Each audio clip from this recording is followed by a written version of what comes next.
Hey, thanks for checking out The Solid Verbal. Now would be a great time to subscribe to the channel for college football content all off season long.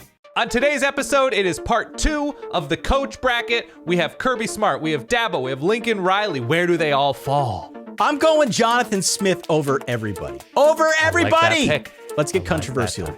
No. Controversial? Welcome back to the Solid Verbal, boys and girls. My name is Ty Hildebrand. That fine gentleman over there is always in the heart of the Midwest, the Windy City, Chicago, Illinois. It's Dan Rubenstein, sir! Yeah. How are you, my friend? I'm good. I suddenly feel a sneeze coming, so I don't know if you want to leave something like that in the episode, because that's a foreshadowing element. That's a tease is what we call it in the biz. Yeah. But Ty, I'm wonderful. I'm excited to get into some coach talk. Coach talk, indeed. Don't forget to hit subscribe. Don't forget to follow wherever it is you listen to podcasts. We would love to have you aboard this off-season train as it keeps on chugging along. 2 episodes, public episodes every week on the public feed. You can also get access to bonus content. We're going to start ramping that up over at verballers.com. That is our Patreon. We would encourage you to go on out and check that out. Also, we've got a YouTube channel. We're doing a lot more on YouTube, youtube.com/@solidverbal or /the solid verbal.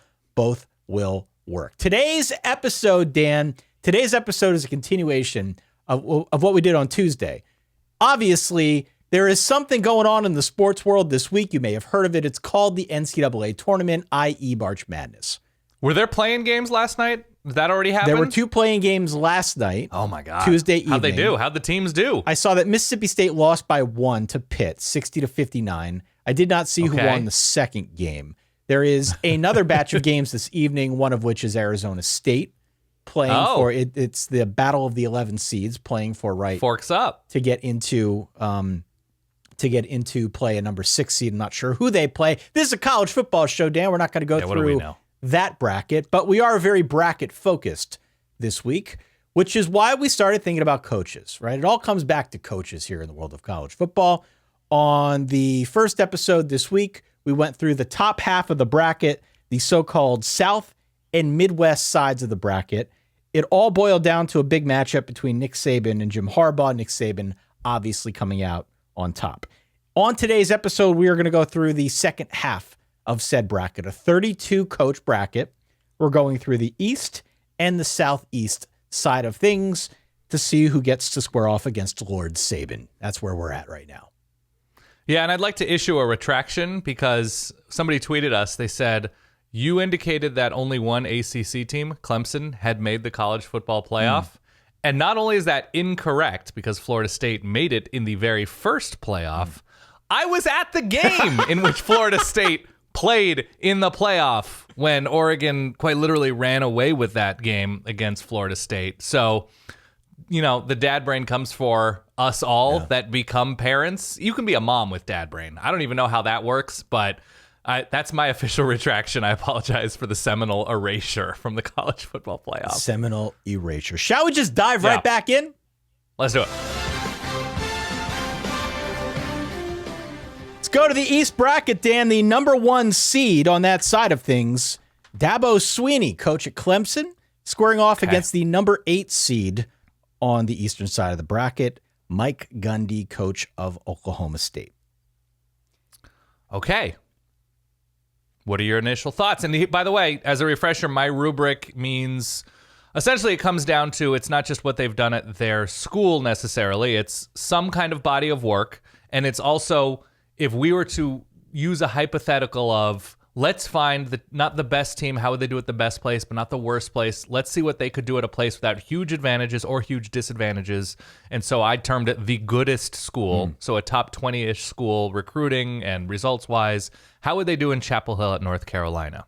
In the ACC, which Dabo we can already speak to, how would they do at North Carolina in terms of outperforming the average performance at North Carolina, the wins above replacement? Yeah. You know, there was a moment in time where Mike Gundy was a trendy name for some big openings around college football. I seem to recall during one of the moments when LSU was open, Mike Gundy was a name that came up for LSU.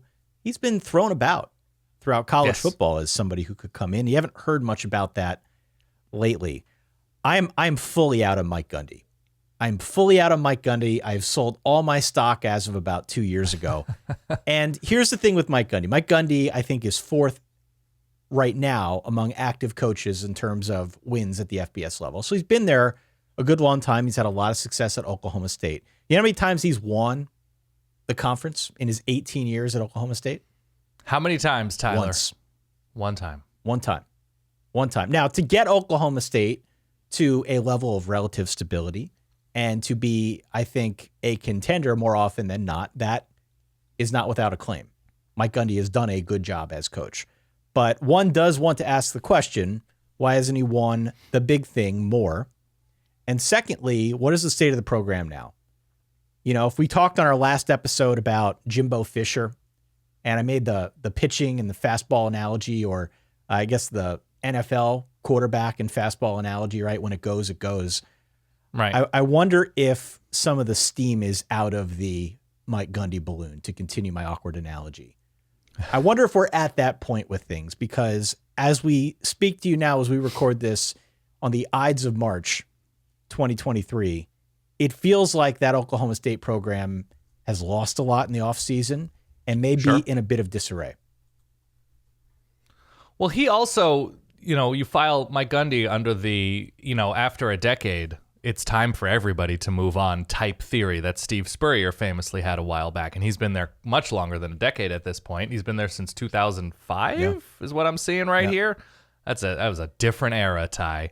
So he had a string of 4 out of 5 seasons winning 10 games between 2013 and 2017. And then it seemed like, by and large, there were exceptions for swaths of time, offense has fallen off a cliff for Oklahoma State in terms of finding consistently clean quarterback play, offensive coordinator hires working out. Obviously now they've promoted from within these past couple seasons, but it seems like when there's no offense in Mudville in Oklahoma State, there is just not much above 500 football to be played. And the defense has been the star before this past season, but the Jim Knowles era was quite friendly to the Oklahoma State program.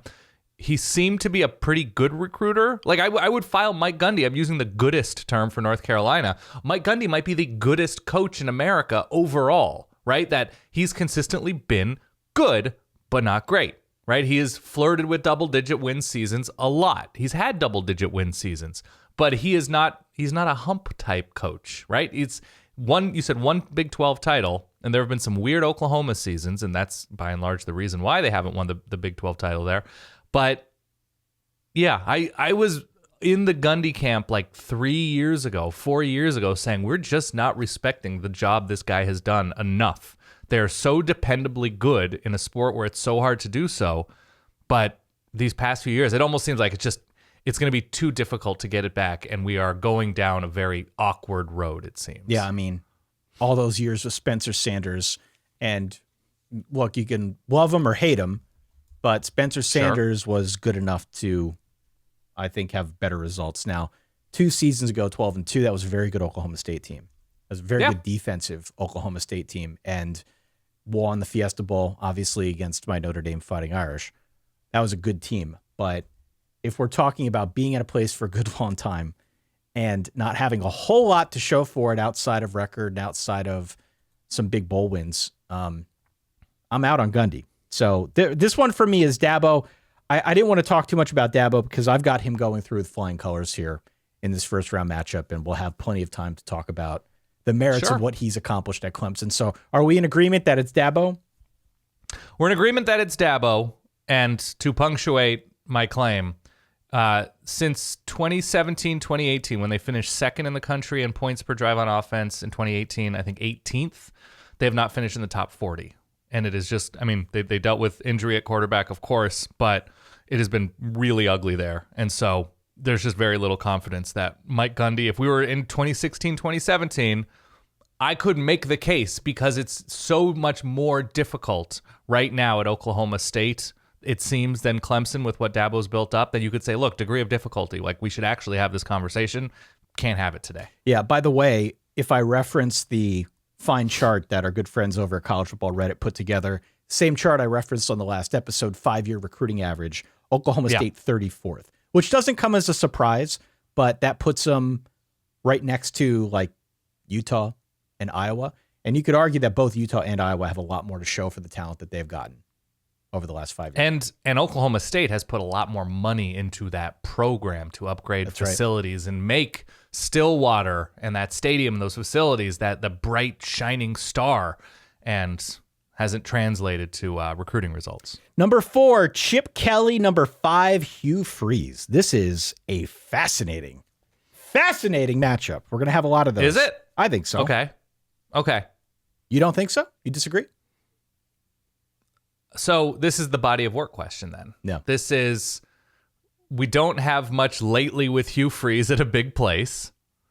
We had essentially a 2-year stretch, 3-year stretch of Hugh Freeze doing impressive things in the SEC West. We had 4 nearly impeccable years for Chip Kelly at Oregon, that they win the conference, go to nothing but BCS bowls, leaves the place in incredible shape. They go to a national championship 2 years after and produce a Heisman winner with somebody Chip recruited. UCLA has been good but not great. Disappointing starts, but they've improved, at least on one side of the ball. I would rather have a career like Chip Kelly's right now. Failed NFL coach. Hugh Freeze let go because of off the field issues and some within program issues. I don't think there's a universe in which Chip Kelly wins less at North Carolina than Hugh Freeze. Right. So again, just to rehash, we keep bringing up North Carolina.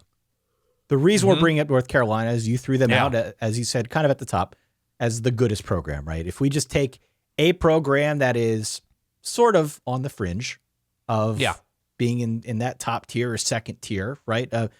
A decent team, and you put any of these coaches in that position, which would do better? I think Chip would do better. I think Chip would do better, and I think he's proven now over the course of his career that even though it took a little bit of time to get things going at UCLA, he is getting things going at UCLA, right? Got a big-time quarterback recruit, and Dante Moore's, I would assume, going to start day one. I think he should start day one. I don't know about that, but yeah. It might be a stretch, but I think we'll see Dante Moore this year. And the work that he did over the last couple of years, getting Dorian Thompson-Robinson and the ground game in particular at UCLA up to a really good spot, that is admirable. Hugh Freeze, I can't get the image of Hugh Freeze out of my head of him in the hospital bed. I will never get that. But yeah, I will never get that image out of my head. And I know that was, of course, steadfast commitment to his craft as a college football coach that led to that ridiculous scene of him in a hospital bed giving the thumbs up. Ever since that point, I can't take him seriously. Never mind the off-field stuff that got him banished from Ole Miss. Right. From that point forward, I have a hard time taking him seriously. Yeah, and the recruiting issues, issues, yeah, right. So I'm big time out on Hugh Freeze, and for me, honestly, this would be one of those Ty Hildenbrand emotional scale items where I kind of just don't like the guy. If I'm being honest, I kind of don't like the guy. So then you're going to be the person. You're going to have to stretch your brain right now. Yeah. Make the case for Hugh Freeze, right? Construct the intellectual scaffolding for Hugh Freeze succeeding more. Again, this is the most random good school we could come up with that would threaten for a New Year's Six game at its best, right? I think that's fair to say for North Carolina. Sure. They have that type of ceiling. What is the case for Hugh Freeze succeeding more consistently and being the better coach, being somebody that you could depend on to win more, hire better, recruit better, whatever, at North Carolina? Hugh Freeze has won quicker. Sure. I think Hugh Freeze has built himself a reputation as a football coach as somebody who can come in and turn things around very quickly. He is obviously willing to go to extremes to recruit and do whatever it takes to win. That's part of why Auburn hired him after doing their quote-unquote due diligence. Yeah, hit the portal super hard. So hit the ground running, building that roster back up. Yeah, he's aggressive. I think, again, as a football coach, he's proven he can come in and win very quickly and turn things around. Chip Kelly was handed the baton at Oregon, obviously took that program to greater heights than it had ever been before, but still was handed a program that was already in pretty good shape. Upon getting to UCLA, it took a while, man. Right? It wasn't all that long ago. You and I were talking about are Chip's days numbered in Westwood. Totally. So a great season this past year. I think a lot to build on moving forward, but the case for Hugh Freeze is probably he's like a bar rescue situation in a sense, as you've alluded to on this program a couple times now. He can come in and very quickly turn around the fortunes of a program. Hugh Freeze won on a bigger stage against better teams. He was able to construct more consistently dangerous defenses, the side of the ball that his background is not within. Chip Kelly dominated a Pac-12 with a post-USC a post-Pete Carroll USC mid-sanctions, right. A down Washington program that was pre-Chris Peterson.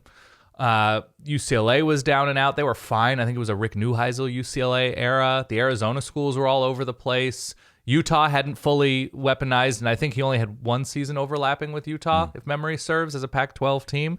So perhaps we could say, look, Chip did great things at Oregon, but he loses the national championship to Auburn, just decides not to block Nick Fairley. Right.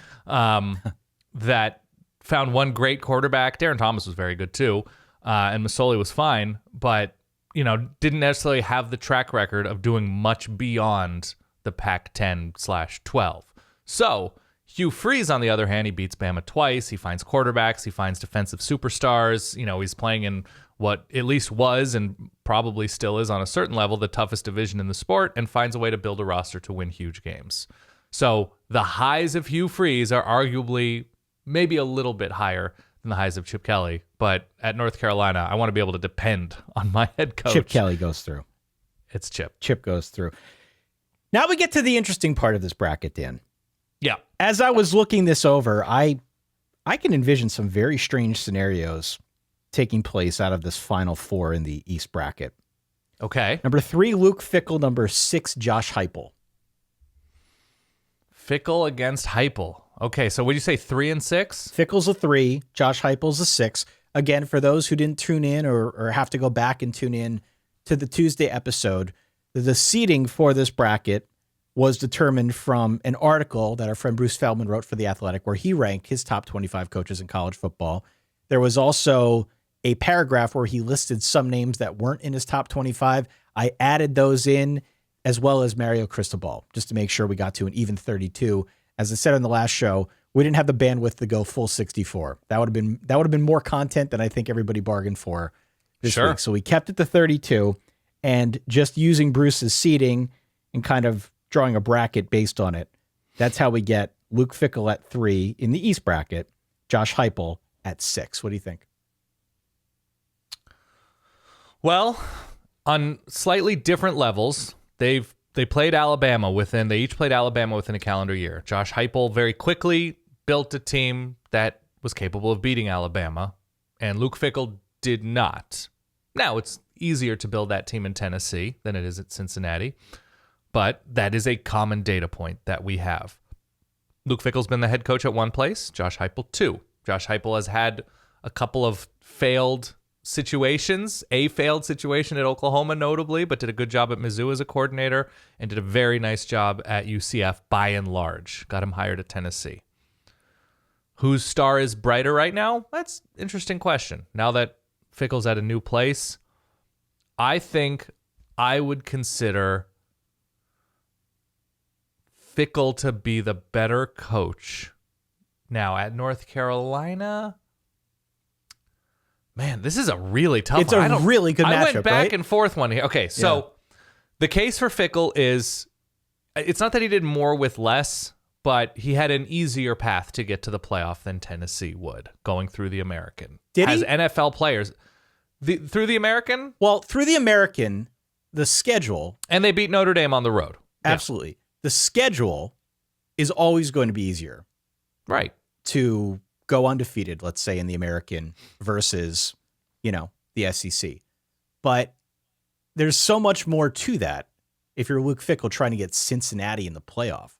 Mind you, this has never happened before where a group of 5 team made the playoff. So he had to go above and beyond. Totally true. And Cincinnati had to prove its mettle almost on a different plane beyond just the games that they were playing on Saturdays, just in order to get into that tournament. So he clearly, it's not supposed to be a situation where the committee takes into account previous seasons. But I think for a Cincinnati or for a Boise State, we had this argument for a long time with Boise State. Yeah. It was a years-long pattern of establishing credibility that made the committee feel comfortable with putting them in a big spot like that. Built up the profile. Exactly. Yeah. And so Fickell is responsible for that in a very big way. And Cincinnati made a commitment to football. And, it's not just Fickell, but Fickell was the figurehead and the engine that made all of that feel okay to the committee to take that big step and put a G5 team in. Yeah, it's how much credit do you give Fickell? And I give him a considerable amount of credit for the job he did at Cincinnati. And we'll certainly know more about him as a coach at a big place quite soon, by December, right? That's your metric. We'll certainly know more about a season by December. We'll know a lot more by December, yeah. Got to know a lot more by December. Of course. The thing is with Heupel is we haven't seen it on both sides of the ball in the way that we've seen it with Cincinnati. And if we're judging this, I think Fickell is a very capable recruiter. I think he did a very good job at Cincinnati. Cincinnati, not a small place. Let's be clear about that. It is a power conference school that has been relegated to a slightly less than power conference, according to me, these past few years. They're coming back to be a power conference school very shortly. So I'm going to say Fickell. I don't believe Josh Heupel could have taken Cincinnati to the playoff in the way that, and I believe Fickell could succeed at Tennessee and do what Josh Heupel has done at Tennessee. It would look different. The vision would be different. But I think if you swap them, I think I would take Fickell by a nose. How about that? I mean, I think this kind of breaks your North Carolina rubric in a sense. A little bit. Because if you put Heupel at North Carolina, it would be fireworks right away. Well, it would be fireworks right away because he would be selling that offensive profile. The guy has clearly proven that he knows how to put an offense on the field. So that offense would pop pretty quick.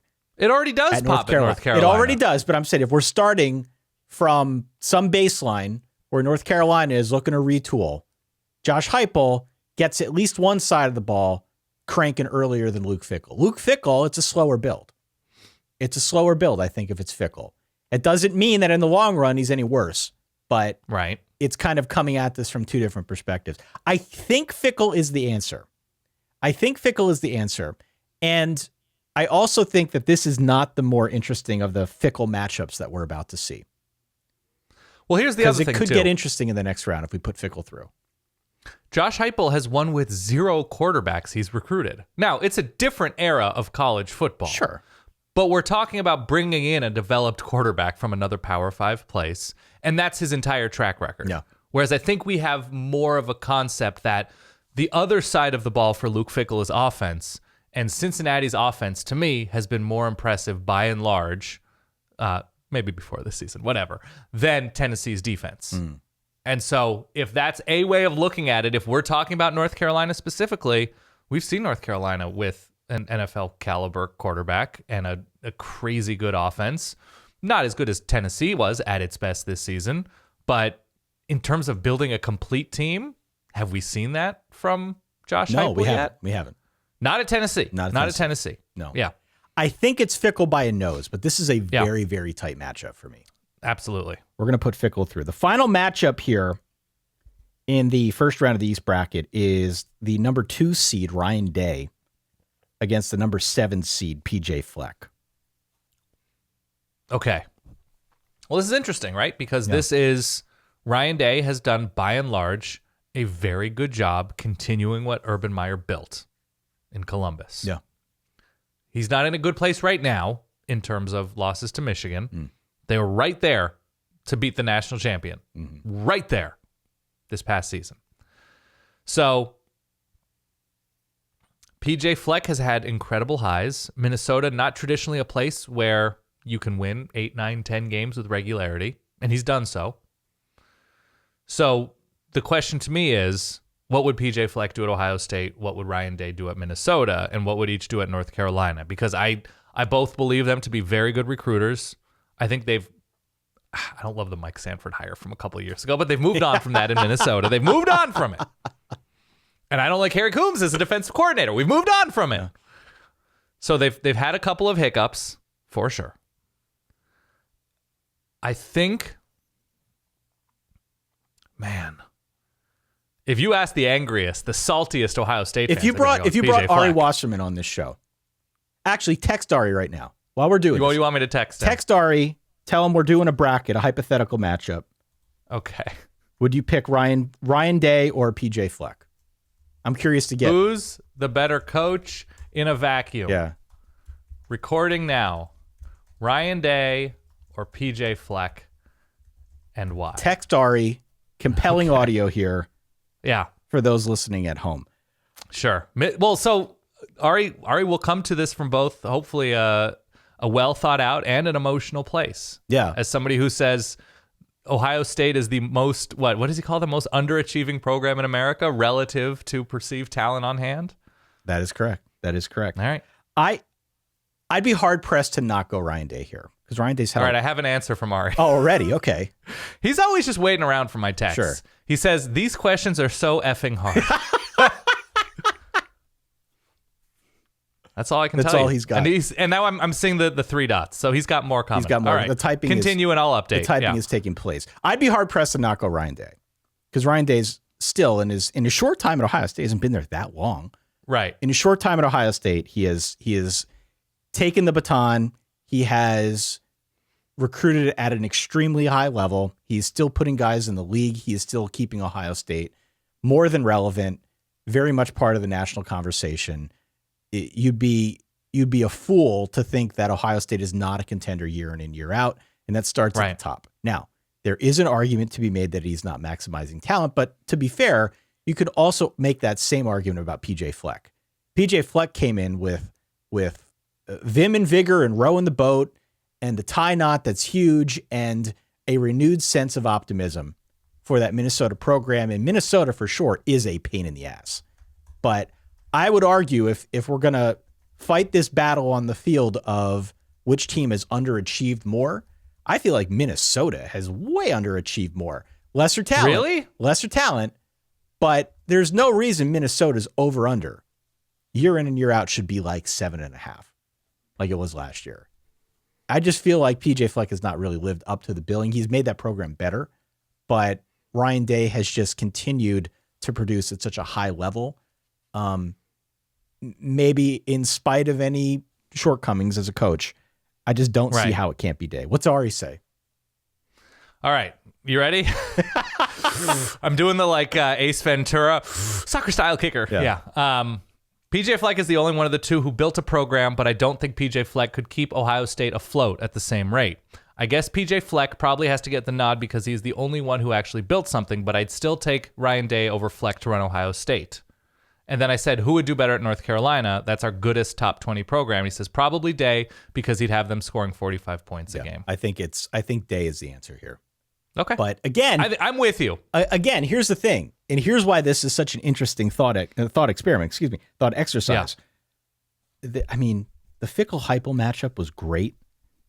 The Fleck-Day matchup, a lot better than you'd expect. Yeah. This is an interesting exercise. Let's go back to the top of the bracket and talk it out between Dabo Swinney and Chip Kelly, Dan. Dabo and Chip. Okay. Yeah. So I suppose this is a question of it's automatically Dabo because he's won national championships. Mm-hmm. And over the next 5 years, I still think I'm more confident in Dabo than Chip. Dabo at Dabo's place and Chip at Chip's place, even though, the Big Ten's going to be weird for UCLA. Yeah.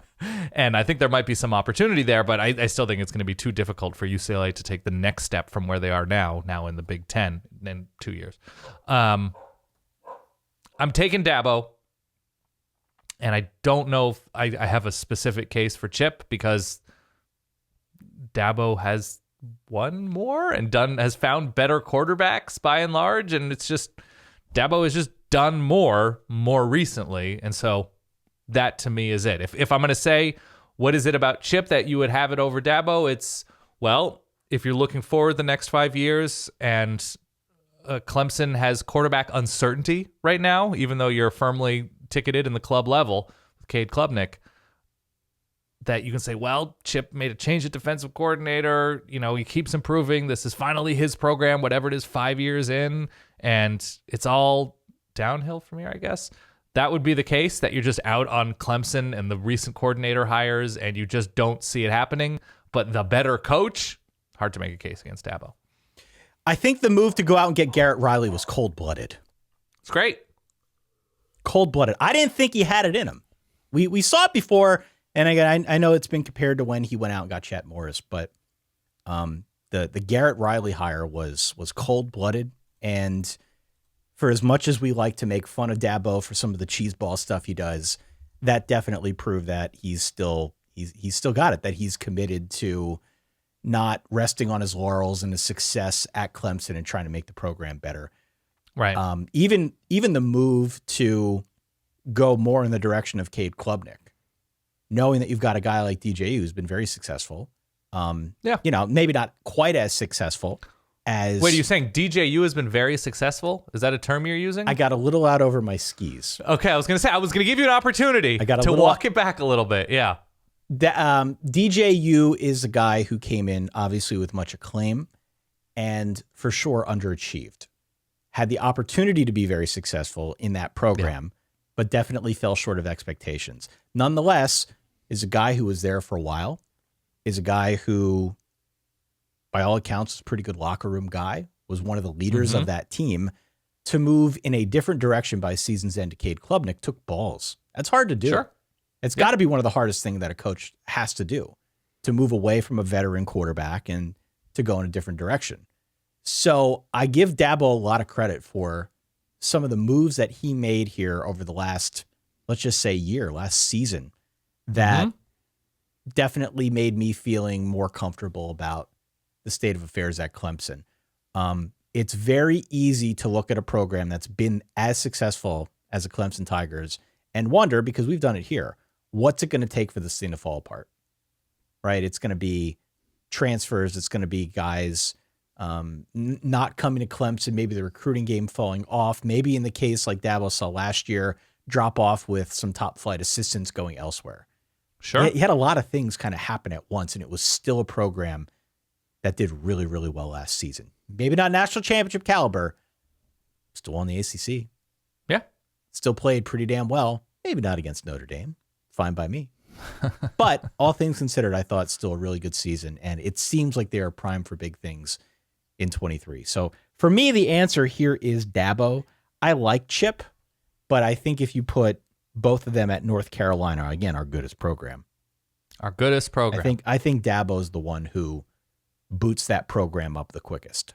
Chip Kelly might be a better fit for North Carolina. Probably. From like a personality and like, will roll with it, is not going to be a ruthless recruiter, is going to hit the portal hard. Dabo's not. So that's the other thing on Dabo. It's not just the hires, it's the not willing to necessarily play the roster game that everybody else is playing. Yeah. It's the stubbornness, whereas Chip Kelly's all in. They're the two sides of the coin here. Yeah. Where you're saying, okay, the next 5 years, Chip might be the better fit at North Carolina, very similar school to UCLA, a basketball power, academics, everything like that. That you can say, well, in that specific element of our rubric, Chip might be the answer moving forward. I don't know. Yeah. But that's interesting to think about, I guess. Here is the matchup that I had circled. Okay. Number 2, Ryan Day. Number 3, Luke Fickell. The Battle of Ohio State Brethren, Dan. Yeah. There was a moment in time not too long ago where there were rumors about Ryan Day maybe being interested in a job like the Chicago Bears, and some chitter chatter out there that maybe Luke Fickell will be the guy that would take over the program. Chitter chatter. Yeah. Ty, this is a family show. Maybe it'd be Luke Fickell gets that gig. Luke Fickell now head coach at Wisconsin, so does not seem likely that will happen anytime soon, even if Day does decide to go elsewhere. But who's a better coach? Who do you want in a pinch? Do you want Ryan Day? Do you want Luke Fickell? I think Fickell at a big place would recruit really, really well. I think one of the big things that is people have written about Luke Fickell is the relationships that he built up in the state of Ohio, and that he was pretty relentless and he was personable and available and all those things. He did a very good job. So I think he would do very good at a large place in terms of roster construction and hit the portal hard with Wisconsin. I think it's Luke Fickell. I think at this moment, it's Luke Fickell. And I say that knowing that Ohio State was, I mean, we're going to say we could pencil in Ohio State as a national championship if they got TCU. I suppose that would be fair to do, Ty? Sure. With the data that we have at this point. Ohio State was a missed field goal away from winning the national championship this year. But that's, that also falls under the, like, if I had wheels, I'd be a bicycle corollary. Right. So I think Luke Fickell. Because of the way he built that program up, because of the nature of a G5 program never making the playoff, because of how complete a team Cincinnati built at its best under Luke Fickell, roster-wise, results-wise. I mean, damn, Sauce Gardner has been one of the best corners the past 5 years, 10 years in the sport. Mm. He's been incredible. So you look at some of those, NFL caliber data points with Cincinnati and Luke Fickell. I think that's my answer. Because I think if you gave Luke Fickell Cincinnati and you gave, Ryan Day Cincinnati and Luke Fickell Ohio State. Now, we did see a season of Luke Fickell at Ohio State many, many moons ago. Yeah. So that has to be considered. But at this point in their careers, I think Luke Fickell's ability to take a top 20 roster and turn them into an 11-1 team and not a perfect roster, which at times Ohio State seems to have, at least on paper, I think I would give the nod to Fickell there. So I'm going Luke Fickell. Yeah, when Luke Fickell got that gig at Ohio State for that one season, he was like 36 years old. He had been with Jim Tressel since 2002. Mm-hmm. This is how far back, how deep the water runs here. Right. With Luke Fickell and that Ohio State job, but was with Jim Tressel starting in 2002. Obviously had the cup of coffee in 2011 as the head coach and was with Ohio State and Urban Meyer up until he eventually took that Cincinnati job in 2017. So he has been in proximity to incredible Ohio State success for most of his coaching career. And before that, I think, was at Akron. The guy is from Columbus, Ohio, so he's got a lot of familiarity with that program. This is not a thought exercise about what would Luke Fickell do at Ohio State, but I think he is a bit of an unsung titan, let's say, in the coaching world. Wow. That maybe has not gotten his due because he's been behind the scenes for a good long time at Ohio State and has been coaching at a quote-unquote smaller, quote-unquote G5 school in Cincinnati for the last 5-6 seasons, right? I agree with you. The case for Day is also very clear, but continue. I think it's a very, very close matchup, but I think I give the nod to Fickell. Luke Fickell and his ability to prove that he can build something big at Cincy and get to a big spot. Far and away is the most impressive thing between these two coaches, in my view. Now, that being said, what's fair is fair on the Ryan Day front. We talked about a little bit on the last episode. Being able to take the baton from your predecessor and run with it and elevate it to a degree is something that we don't talk enough about. And is certainly the offense. Yeah. Certainly the offense is very, very impressive. So I think what he's done at Ohio State has been admirable. There is a case to be made that you could put a lot of people at Ohio State and they would do just as well. Right. I think Fickell is the answer for me. I think this is an upset. The slipper still fits. I think I go a 3 over 2 here with Fickell. Okay, so a couple things with Ohio State that we should credit Ryan Day for, and that's quarterback development, that's offensive development, and we saw some unusual, but up and down quarterback play under Urban Meyer, and I think that was more of the vision than anything else. But in the Dwayne Haskins and CJ Stroud, and now whoever's going to be the head or the signal caller moving forward, I think they've been legit incredible. Yeah. By and large. Yeah. They've been legit incredible at quarterback and with that offense, and they essentially never lose to an average to below average or terrible team. They've lost, the past couple of years, they lost to Oregon and Michigan during the regular season. Am I forgetting anybody? I know I'm putting you on the spot. I screwed up the Florida State thing, and now I'm paranoid. But they lose to Oregon last year. They lose to Michigan in consecutive seasons. Luke Fickell has built something. Ryan Day has continued something. You can say anybody could, attract that level of talent to Columbus. It's probably true, but Ryan Day in practice actually has. Yeah. anybody can win in Columbus. Yes, but Ryan Day actually has. And so I think a lot of people have produced subpar seasons with an incredible roster, and Ryan Day has produced incredible seasons. So I know they're not considered incredible to Ohio State fans because of the losses to Michigan, but I still think he is a full-on great coach. So we're going that's Fickle? What was we going difficult Fickle? for me. I think I'm going Fickle here. What about Dabo or Fickle? Dabo. I think it's Dabo. It's got to be Dabo, right?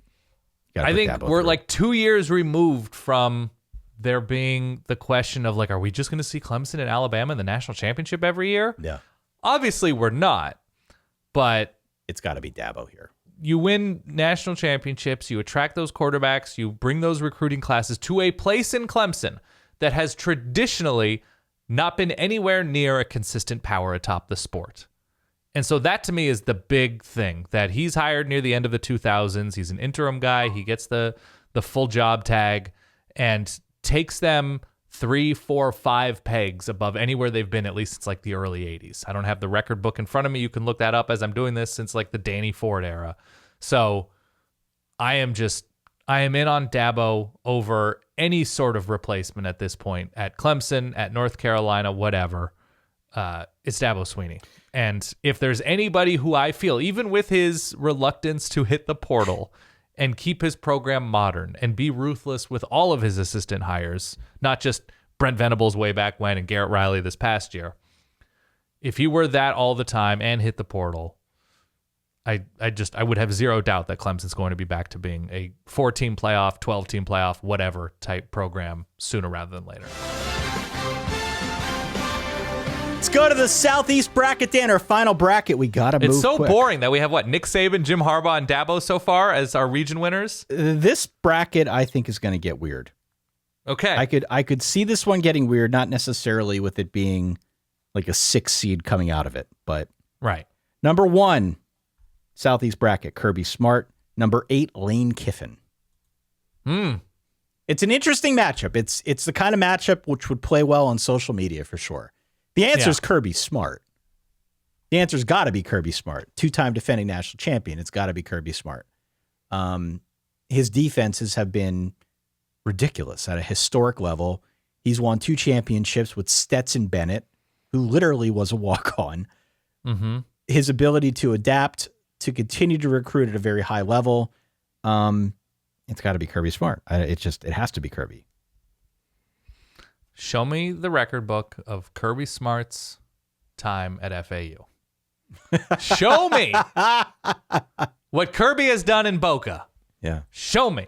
No, Lane's career has been topsy-turvy, and he's a very good coach who will continue to do, I believe, good things in Oxford or wherever he ends up next, because he will end up somewhere next. This is not a full long-term situation to me. But the best of Lane Kiffin is interesting, but the answer is Kirby Smart, because he has taken a good program and made them the gold standard. And that is incredible. That is incredible. Georgia is a terrific program. It was before he arrived, and has taken them to heights in the modern era that they have come nowhere near. And everybody is measuring themselves at this point against Georgia. And that includes Michigan and Ohio State and Alabama and everybody else, Oklahoma, who's winning. Oregon just hired their defensive coordinator a little over a year ago. Everybody's measuring up against Georgia. And so there will be a conversation later in this episode, but at this point, it's the job he's done has been pretty much unparalleled these past 5 years. I hate to just dismiss Kiffin like that, but the answer is Kirby. The answer is always Kirby. Number 4, Southeast bracket, Matt Rule. Number 5, Mark Stoops at Kentucky. This is really difficult. This is extraordinarily difficult. So look, the impossibility of Matt Rule turning around both Temple and a decimated Baylor program is almost the most impressive thing of any of the coaches here that we're talking about. Sure. That singular act on 2 accounts is incredible. Yeah. Temple's been horrible. Mm-hmm. Baylor was in a horrible place.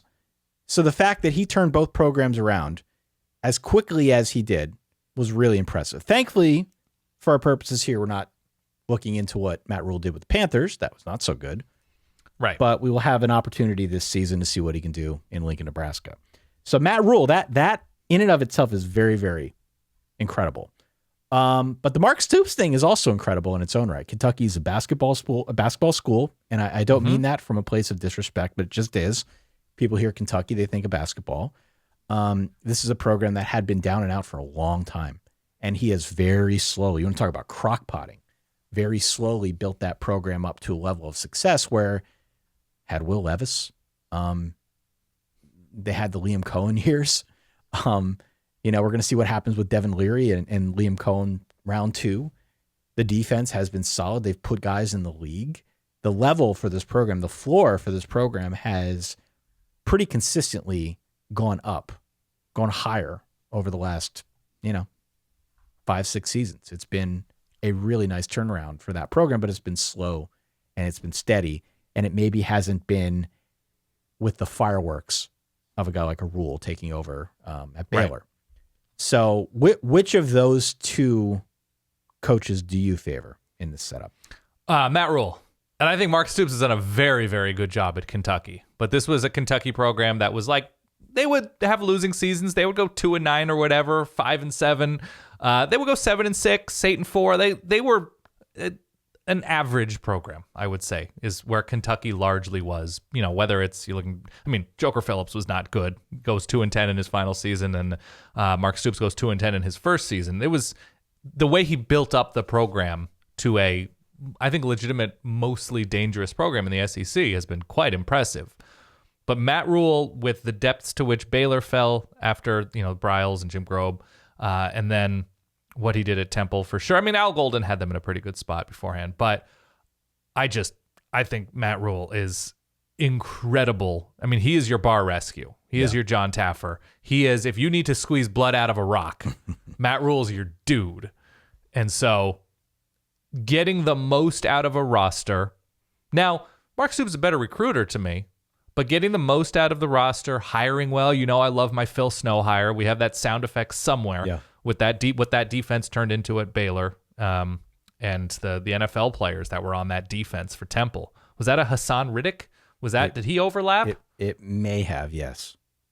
I may be screwing this up. I don't remember. But no, there was somebody else. There was another edge rusher for Temple.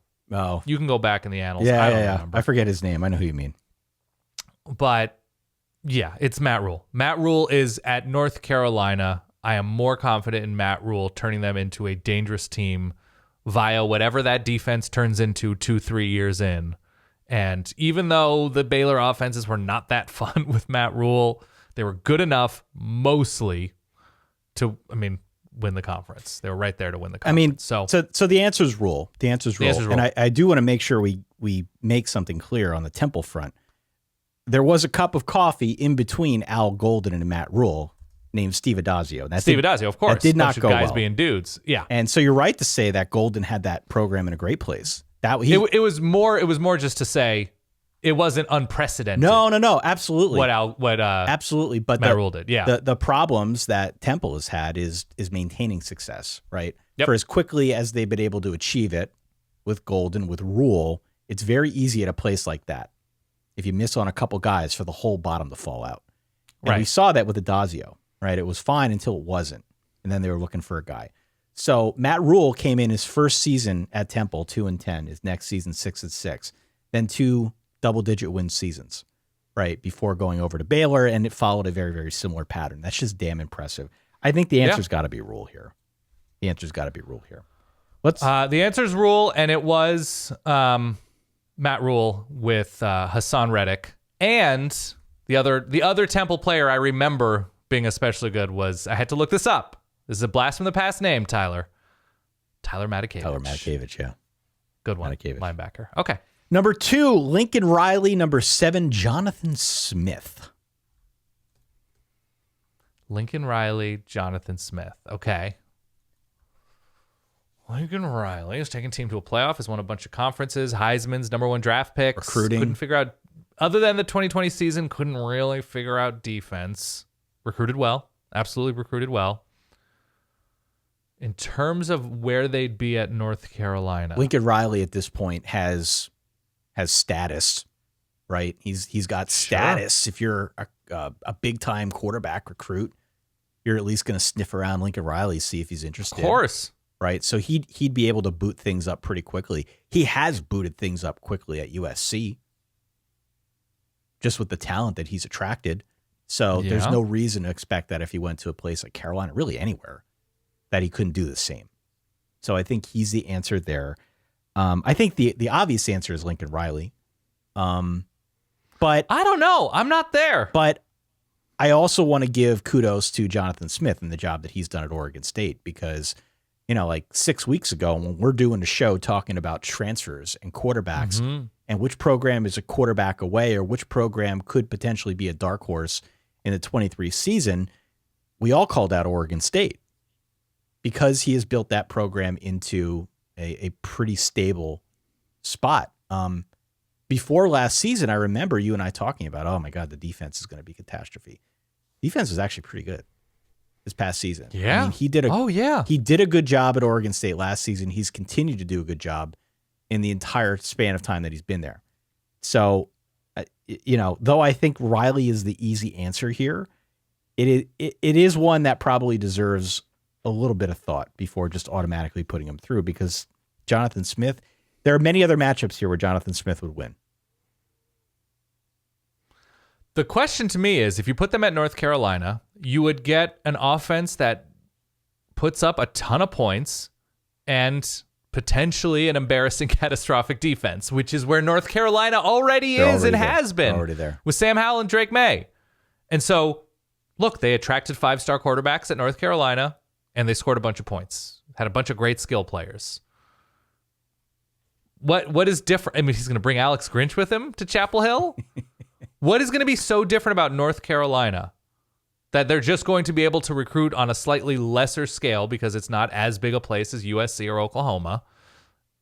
They're going to get great quarterbacks often and have great offenses every season, likely every season, although we can hold the Spencer Rattler year against Lincoln Riley. That was his guy. That wasn't a transfer. Baker Mayfield transfers in. Kyler Murray transfers in. Jalen Hurts transfers in. I don't know. If you're talking about who can get me to 9 wins more often over a 5-year span and build the more complete team, Lincoln Riley will out-recruit Jonathan Smith. In terms of making savvy hires to build a full roster of coaches, I think Jonathan Smith, if you're giving them the same roster... Oh, man, I just can't get behind this. I can't get behind this at all. I've got Oklahoma fans nodding along. I've got USC fans who have long unsubscribed from the show. I've got Oregon State fans feeling themselves a little bit in this conversation. I can't get behind this. Because what you didn't mention is what Jonathan Smith would do at North Carolina. Right? That's what I just said. What you didn't mention is what would happen if you put him in that situation. Right? We talked a lot about Lincoln Riley, but Jonathan Smith, he's not attracting that kind of talent to Chapel Hill. Are you kidding me? He would develop quarterbacks. We're going to get Ben Gulbranson East. And how many games did Oregon State win this past year, Ty? I don't know. Was it 9? 8, 9? Oregon State football. ESPN 2022. That's how I'm searching this, Ty. I'm going to be as specific as possible because I'm pretty sure they won double-digit games. They went 10-3 if you include the 30-3 thrashing over 11 Florida walk-ons. Right. Ben Gulbranson and Chance Nolan. Right. At quarterback. Right. So if at North Carolina, he's got a random 4-star quarterback from Charlotte or somewhere on the East Coast. I don't know, man. I don't know. I think Lincoln Riley's putting number 1 picks into the NFL. He is pumping out. Where do you think Drake May is going to be drafted? Heisman Trophy winners. The answer is Lincoln Riley. Lincoln Riley is the answer here. I'm just not there with you. I'm disagreeing. We can move Lincoln Riley through, but I think when I'm sitting back with my bracket, this is a spicy take from you. Here, I'll play 10 wins with Ben Gulbranson. I'll play this. Gulbranson. It's a nice Cinderella story, but Lincoln Riley's the answer. If you put Sam Howell, if you put Caleb Williams, if you put Jalen Hurts on this past year's Oregon State team, what are we talking about, Ty? Okay. So look, let's move Riley through because you're going to have an opportunity again. To pick against him? Yes. A couple opportunities. I think he's a really good coach. You're measuring him against somebody who's done an incredible job at a place where it's very difficult. The final matchup, the winner of this matchup gets Lincoln Riley in round 2. It's number 3, Lance Leipold. It's number 6, Kirk Ferentz. Kirk Ferentz, Lance Leipold. Yeah. Both have been head coaches for quite some time. Yep. One of whom at the same place for quite some time. Maybe too long. I don't know, man. If you put Kirk Ferentz at North Carolina or Kansas, I think Kansas would improve. I do. But the job Lance Leipold has done and the aggression and the culture and everything that comes with the turnaround stories, Buffalo and now Kansas. And it's a short track record with Kansas, mind you, at a Power 5 place. Look, this is really difficult. If you've been at your one stop long enough to have to do your own bar rescue, that seems like a problem in this conversation. Right. Seems like a problem in this conversation. Lance Leipold is the answer. It has to be the answer here. Okay, so Iowa has had an undefeated Power 5 season, regular season. Mm-hmm. Ton of draft picks. Yep. Ton of terrific assistant hires. If the best of Kirk Ferentz, whenever that was at the worst of Kansas or North Carolina, I think I'm going Leipold still. I think I'm going Lance Leipold. That track record, I think the ability to adapt, the ability to inspire, the stubborn streak with Kirk Ferentz. Right now, if you're asking me who's a better coach, even with, look, we talk about the degree of difficulty, Ty, right? Like, oh, this school never wins. The degree of difficulty to win 8, 9, 10 games without an offense, on a certain level, you got to tip your cap because that's really tough to do. Sure. When you care so little about updating, modernizing, adjusting, recruiting, when you care that little about roster improvement and system and vision improvement, it's admirable. And Iowa's not a place where I don't think a lot of people can win. That's barely English. I'm still going Leipold. I mean, but I am tipping my cap to that degree of difficulty and the games ending in the right column. Right. I mean, look, Kirk Ferentz on this list of active winning coaches is second only behind, or third, only behind Nick Saban and Mac Brown. Sure. He's been at Iowa since 1999. He's been there a long time. But he's been successful. He's won 61% of his games. To be a steadying force the way he has at Iowa has been, I think, impressive. And the best of Kirk Ferentz, yeah, for sure. If you put him at Kansas, you put him at North Carolina, you put him almost anywhere, he will make the program better. He runs a very, very rigid system. And what about today, though? That's where I'm going with this. Yeah. That's where I'm going with this. There are many programs out there that, frankly, could use a little rigidity and could use a little bit more organization. And so those skills are definitely transferable to other places. Not all places, but some. There are programs that would stand to improve from that. But I also think the best of Kirk Ferentz is behind us.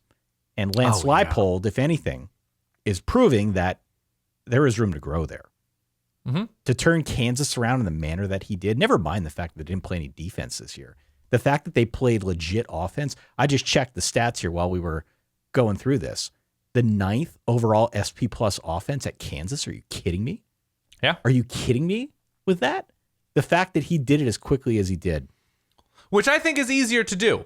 It might be easier to do, but Kansas was starting from such a low point. Oh, I know. That awful. To build them up to a legit offense. This wasn't smoke and mirrors. They're very good. Yeah. It's got to be Lance Leipold. But that means that Lance Leipold in round 2 squares off against Lincoln Riley, Dan. Leipold. You going? Give me Leipold. Going Leipold? Why? I don't know, actually. Well, mostly because I had Lincoln Riley losing in the previous round. So he's a soft 2 in your bracket here. So Jonathan Smith has accomplished more to me than Lance Leipold. Even though Kansas has, Oregon State, they trounced Notre Dame in the Fiesta Bowl. Like, this is not, they've beaten top-ranked USC teams as a program, the Rogers brothers, whatever. They've had some really interesting highs.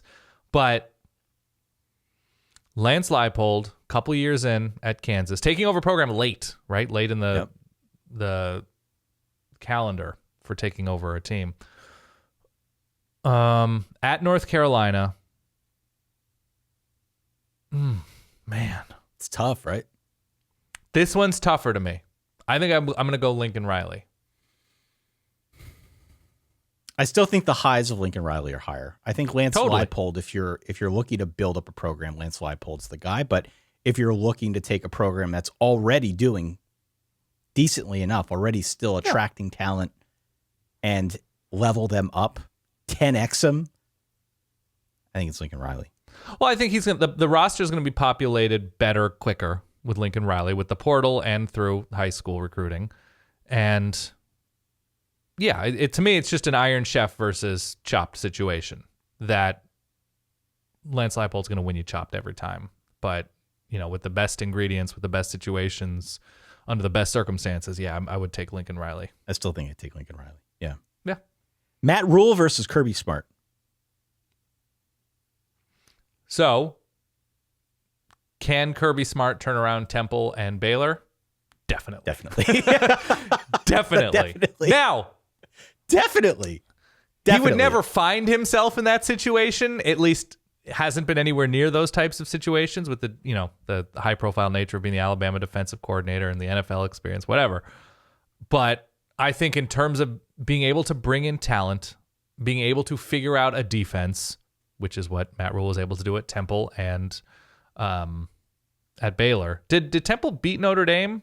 No, I was at that game. Notre Dame won that game, but they barely survived Temple. Yeah, barely. Yeah, that's right. It must have been in Philly. Yeah, I think Kirby Smart could figure out how to recruit players to a school, a major place in Texas. Yes, so I think Kirby Smart would probably outperform Matt Rule at Baylor eventually if you gave him 4 or 5 years to build up that roster. So my answer is we have the data points on Matt Rule to know that he can do an incredible thing with his back against the wall, but I think Kirby Smart would find better players and do that. So I'm going to say Kirby Smart and figure out offense in a way that I don't know if Matt Rule has necessarily done.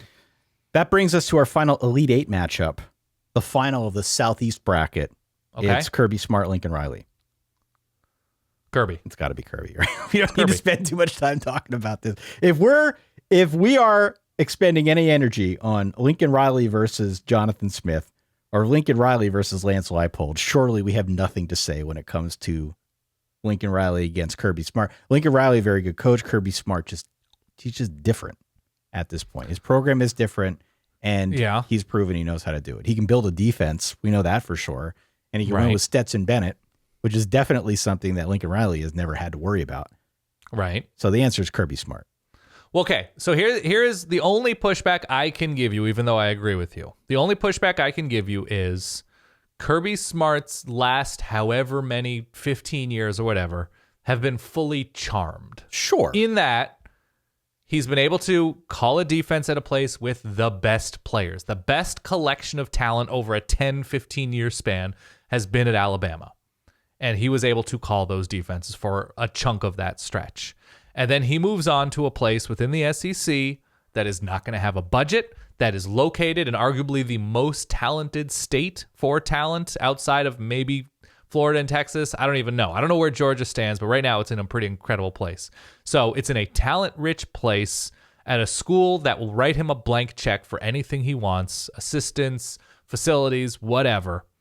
That at least with Lincoln Riley, as terrific a program, as all-time a program as Oklahoma very much is, he doesn't have that backyard thing that Kirby has at Georgia, right? Oklahoma's next to Texas, Georgia's next to Florida, I get all that, but I think you can say Lincoln Riley helped to build Oklahoma into something different after Bob Stoops, who had it as a great program, And he's done it now with USC being right there for the Pac-12 before they started playing two-hand touch against Utah. That's right. He's done it at a couple places. And so that would be the only case for Lincoln Riley that he has figured out quarterback, which is a part of my rubric, Ty, I should say. No. Now, he's relied on transfers, and Kirby's tried to rely on transfers and didn't work out. I'm there with Lincoln Riley. If you're saying over 10 years, who's going to find more quarterbacks? And I always think the coach who can figure out quarterback more often is going to win more. But still, it's Kirby Smart. It's Kirby Smart. I mean, that's a knock against Kirby, though. The quarterback situation is not amazing. No, Letting Justin Fields get away, having Jamie Newman opt out, having JT Daniels not work out and be unable to stay on the field. Maybe it's just bad luck. The Dwan Mathis thing It's really was a the one nightmare. thing. It's really the one thing. And maybe we'll find out this year, whether it's Carson Beck or Brock Vandegrift or who knows who else. We'll find out what it looks like starting anew without Stetson Bennett and what that offense looks like. But to the point of Lincoln Riley and maybe not having talent in the backyard, it hasn't really stopped him. Caleb Williams is from D.C. Caleb Williams wanted to go and play for Lincoln Riley, first at Oklahoma, then at USC. He's got that kind of gravitas. He's been putting guys in the league. He's been winning Heisman trophies. He certainly has the quarterback thing figured out. He is at least, at a minimum, convinced people that he's got the quarterback thing figured out. The stats would back that up, but that reputation clearly precedes him. What Kirby's done at Georgia has been unbelievable the last two seasons. I mean, we are going to come to a point here, I presume, in the next 5 to 10 minutes or so where we're talking about master versus apprentice, Kirby Smart against Lord Nick Saban. Yeah. That will be a very interesting debate to have, but let's put Kirby through. Let's put Kirby through. And remember, we're a Devontae Smith against cover 2 catch away from potentially Kirby having 3 national championships. Kirby Smart against Dabo Swinney. Ooh. Dabo has a track record. Dabo's got a track record. Done it longer. Both have 2. Done it longer. I'm trying to unpack the personalities of these guys. I think both are cutthroat in different ways. I think that's right. I think Dabo's kind of got that aw shucksy, as I said earlier. You don't think, Ty. You know. Cheeseball cutthroat quality to him. I know. Yeah, he does. Absolutely.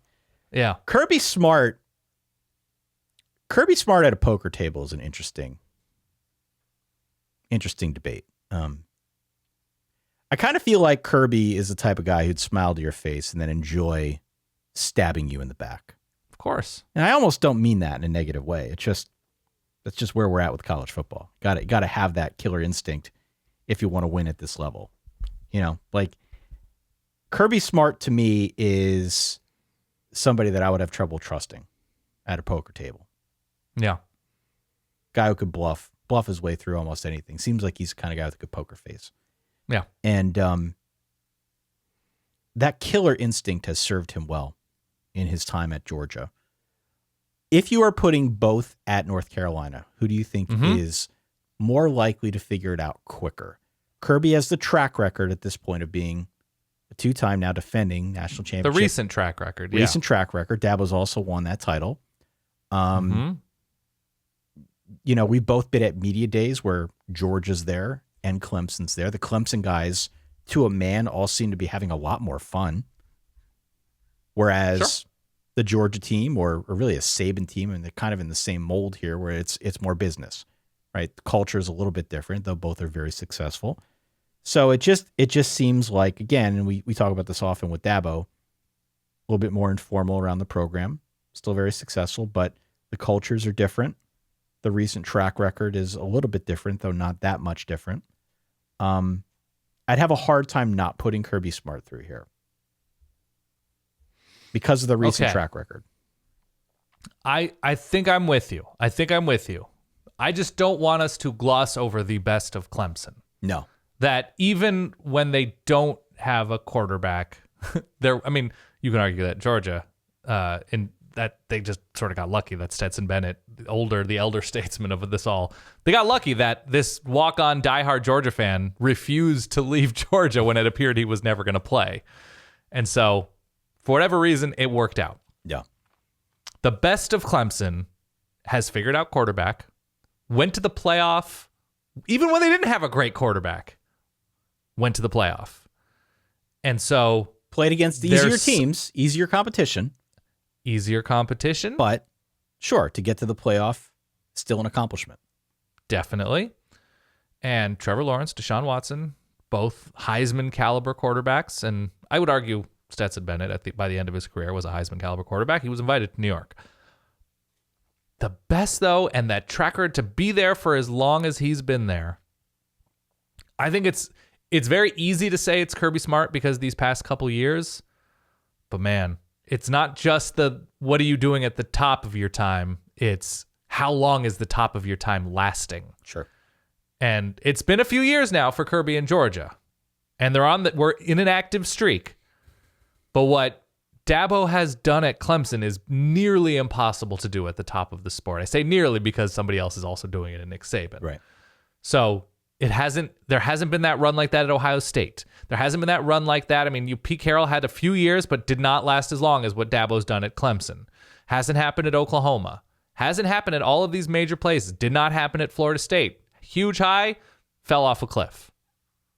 You have the Florida stretch. Huge high, fell off a cliff. And so what Dabo's done at Clemson is all time. And I'm not positive Kirby's going to do it at Georgia. But I have no reason to believe he can't. And because we're in the midst of this historic stretch, I'm saying Kirby. I'm saying Kirby because Dabo's quote-unquote downtime is happening at the same time as Kirby's uptime. And so I'm going to be a prisoner of the moment. I'm going to ride the wave. Well, I think we have to be prisoners of the moment. Yeah. This is a tournament, man. Yeah, that's true. Doesn't matter who the best team was between November and the end of February when it comes down to it in the NCAA tournament. It's who's playing the best out there on the first Thursday or the first Friday. And we also saw these two teams play against each other last year. Yep. By last year, I mean 2021, not 2022. Last year, or 2 years ago now. And Kirby had a few years to build a roster. Dabo most certainly had a few years to build a roster. Do you remember how many touchdowns Clemson scored in that game on offense? Was it 0? It was 0. Yeah. Do you remember how many touchdowns Georgia scored on offense that game? Like 5? It was also 0, Ty. It was also 0. They won the game, I think, 10-3 or something like that. It was a pick 6 that DJU threw. But if you're gonna score 0 offensive touchdowns, be the team that wins. And so we saw that was Georgia. So that's my answer. Kirby coming out of that half. That brings us.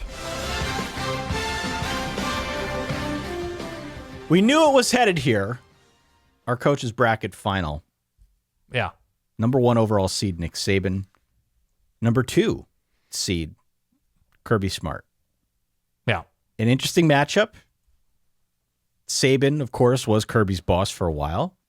Kirby took over at Georgia, has gotten the better of Saban now a couple years running here. Mm-hmm. Has won 2 national championships. Still has ways to go to catch up to Saban's 7 or whatever it is. Yeah. But you're talking about the greatest coach of all time in Nick Saban. And you're talking about his very capable and perhaps even better understudy, Kirby Smart. Kirby's ability to build a carbon copy of Alabama has been pretty impressive at Georgia. Mm-hmm. A lot of coaches are hired to a new place because of their proximity to greatness. And we've talked about that here a couple times over. Not every one of those guys can replicate the success, can build the same thing at another place. That's hard to do. That's hard to do. To institute the same kind of culture, right? We just talked about the culture. That's really hard to do. I think Kirby gets points for that. Not to say Saban has not done that everywhere he's been, because Saban has been a winning coach pretty much everywhere with the exception of the Miami Dolphins. Yep. Certainly at the college level, there's a reason that we talk about him as the greatest coach of all time. He's the greatest coach of all time.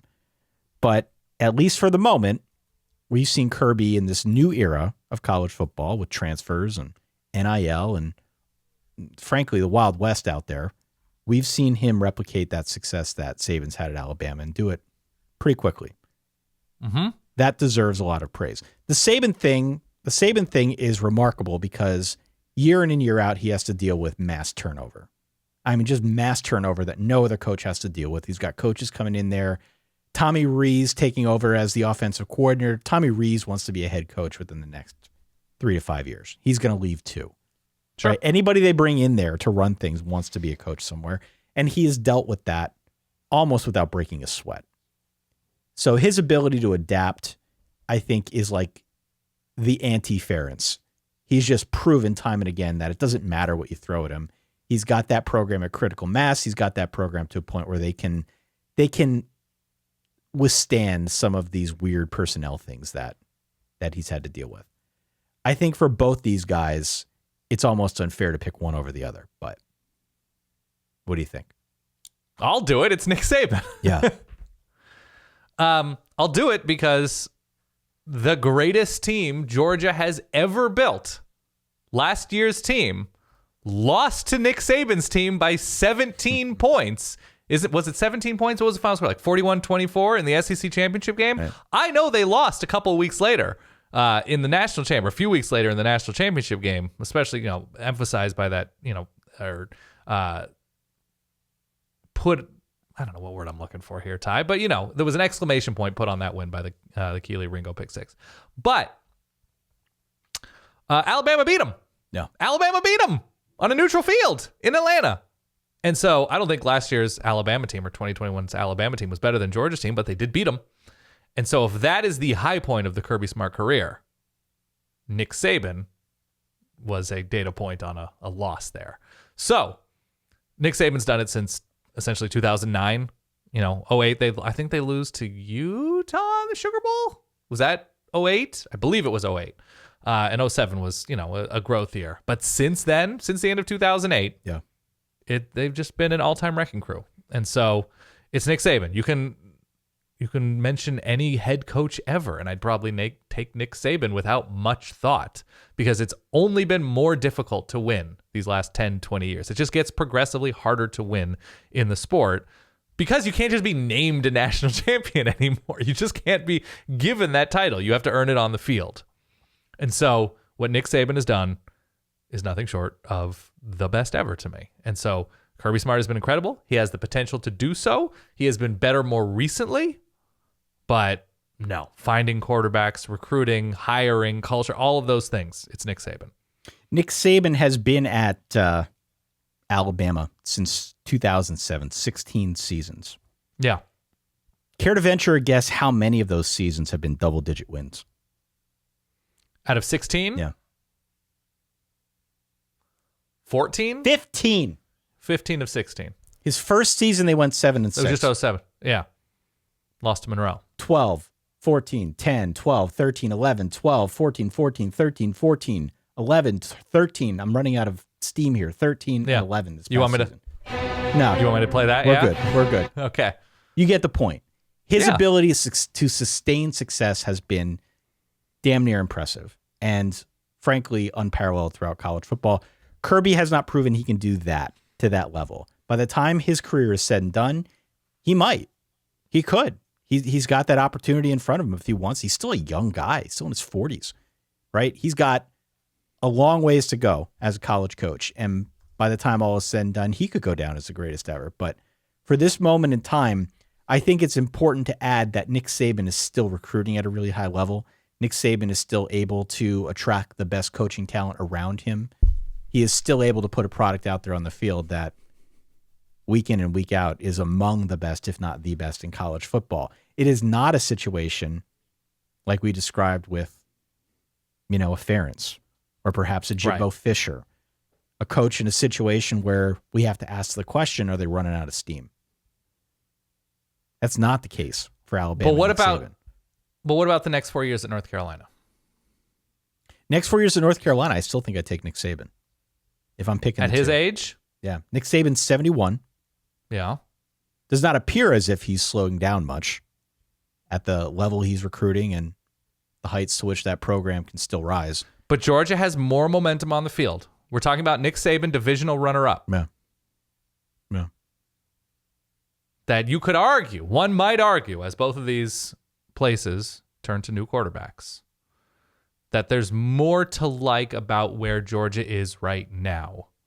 Sure. Both have new offensive coordinators. If you're North Carolina or just general coach rubric here, yeah, relies a little bit on the quarterback position. If you're a top flight quarterback, who do you have more confidence in is going to make you a pro prospect? Nick Saban or Kirby Smart? Sure, Saban, of course. The answer is Nick Saban. I think it has to be Saban. I don't think I realized, as an aside, that you and Kirby Smart are of the same generation. How dare you? I did not realize that. It's funny. It is funny, Ty. Come on. How dare you? That's a funny. Yeah, you would have been in like first grade when he was in seventh grade. You guys, if you were at the same school growing up, you would have crossed paths. Maybe he recognizes you. You recognize him. Little Tyler. Same generation, Ty. Kirby Smart is 47 years old. Yeah, 6 years, 7 years. How much older? Few years. About 6 years, yeah. Handful of years. You guys are colleagues, pretty much. Yep. Just compatriots reminiscing about the early 80s, Ty. Oh. How dare you? It's funny. It is funny, Ty. Stop playing that sound. We going Nick Saban? I'm going Saban. Yeah. The slipper still fits. I don't know why I played that, but I'm going to revise. not after I played the sound. Jonathan Smith. You can't overlook what Jay Smith has done. Hope everybody enjoyed our bracket over the last 2 episodes. Perhaps no surprise that Lord Saban would win this category, but interesting discussion to say the least. We appreciate all of our contestants here. Again, our final 4 was Saban against Harbaugh, Dabo against Kirby, Saban over Kirby in the final. Which of the non-Saban and Kirby coaches listed would you most want to coach Notre Dame? Oh, that's a good question. Would I most want to coach Notre Dame? Yeah, the next 4 years. You have this list of terrific coaches. Yeah. So who are you most confident from this list would get Notre Dame that elusive playoff win? I would probably say Lincoln Riley. I think Lincoln Riley would be the guy because I too have the internal quarterback rubric, and that has been one of the big missing links for Notre Dame with getting them to the next level. And I think Lincoln Riley could do that. So I think Lincoln Riley for me would be the answer. And I'd be willing to make some sort of trade-off with a better offense, despite maybe not as good of a defense as they've had. I would take Dan Lanning. Others receiving votes, Ty, because I stand by my... No, he wasn't on this list, so I didn't answer my own question accurately. Who would I take? Of this full list, non-Saban, non-Kirby? Oh, man. You know who I would take, Ty? Jonathan Smith? I would take... Who is your number 3? I mean, I would probably take Harbaugh. But beyond that, I might take Brian Kelly. Interesting. I might take Brian Kelly. I already tried that. Record I already tried that. And recruiting. No. Well, Notre Dame is just not the place to win playoff games. I might try BK. So look, fun episode, long episode. Write in solidverbal@gmail.com. Look us up on social media. Hit us up on YouTube in the comments section. If you're listening, if you're on Patreon, comment on the episode or over in our Verballers Discord at verballers.com. Let us know what we got right, what we got wrong. I know we've got some folks who are watching along live that said they had Kirby coming out of the bracket. I would encourage people to debate and let us know who you have and what we got wrong, because this is obviously a thought experiment. Sure. It's been fun, Dan. That's all I have, Ty. I haven't filled out a regular bracket yet. Have you? I have filled out a regular bracket. My overall winner. Who's your national champ? My overall winner is actually Alabama, so it's thematic here. Nice. Okay. Doubling up football and basketball power. For those who are listening to this a little bit early, courtesy of verballers.com, we do have a bracket pool. I will post the link to that in Patreon as well. It is free. We're playing for pride, not prize. But by all means, anybody else out there, if you've filed a bracket, if you are listening to this before the games start around noon Eastern on Thursday afternoon, feel free to hop on over. We'll leave it unlocked, so if you make a bracket and you want to enter it in after the fact, you can do that as well. Not a big deal. Keeping things loose and casual around here, but look for the solid Loose verbal. and cash. Look for the solid Yeah. verbal, Dan. I will talk to you tomorrow for our Brew and A, all right? That sounds wonderful. Verballers.com for our weekly, very strange, off-the-rails Q&A. For that guy over there, my good friend Dan Rubenstein, for myself, Ty Hildenbrand, thanks for downloading, for listening, for playing along, for filling out your brackets at home. Enjoy March Madness, and we'll talk to you soon. Stay solid. Peace.